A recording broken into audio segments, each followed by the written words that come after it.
आज के संस्मरण का शीर्षक है मेरा आश्रम आगमन। श्रीमती पार्वती देवी जी की स्मृतियों में से।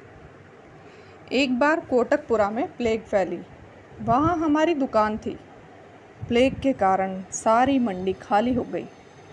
यह देख मैंने अपने पतिदेव श्री नूनकरण दास जी से कहा, चलिए हम भी यहाँ से कहीं जाएं।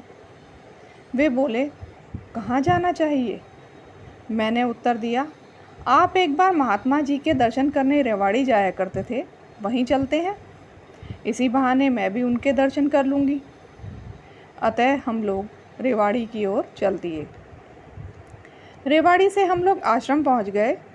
श्री महाराज जी उन दिनों छोटे सत्संग भवन में विराजते थे। हम लोग वहीं पहुँचे। सत्संग भवन के नीचे ही हमें एक महात्मा मिले। उनको हमने बतलाया कि हम श्री महाराज जी के दर्शन करने आए हैं। श्री महाराज जी उस समय भोजन कर रहे थे, अतः हम लोग थोड़ी देर नीचे ही ठहरे। शीघ्र ही हमें प्रसाद के रूप में रोटी के छोटे छोटे टुकड़े दे दिए गए और फिर हमें दर्शनों के लिए ऊपर ले जाया गया। ऊपर पहुंचकर हमने श्री महाराज जी को प्रणाम किया। प्रणाम करते ही श्री महाराज जी बोले, पार्वती तू कैसे आ गई? मैं उनका प्रश्न सुनकर दंग रह गई। मैंने तो आज प्रथम बार ही इनके दर्शन किए हैं, इन्हें मेरा नाम कैसे पता? मेरे सामने उनकी सर्वज्ञता का यह एक पहला संकेत था। मैंने अपने आश्चर्य को मन में दबाकर उत्तर दिया, मैं आपके दर्शनों को आई हूँ महाराज जी। महाराज जी पुनः बोले, तू क्या चाहती है?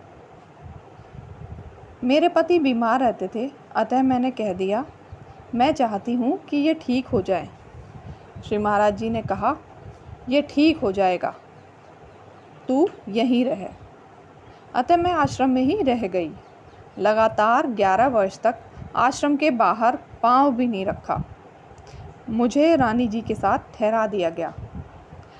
उस समय तक कोठी में केवल एक बीच वाला कमरा ही बना हुआ था।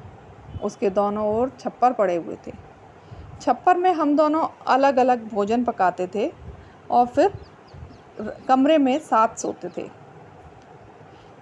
मेरे पतिदेव तो कुछ दिन पश्चात ही दुकान संभालने के लिए घर लौट गए और मैं आश्रम ही रह गई। प्राय 4-5 मास पीछे मुझे ज्वर आया। जब वह कई दिनों तक नहीं उतरा तो 5-7 दिन के बाद मैंने महाराज जी से निवेदन किया कि महाराज जी मेरा ज्वर ठीक कर दीजिए।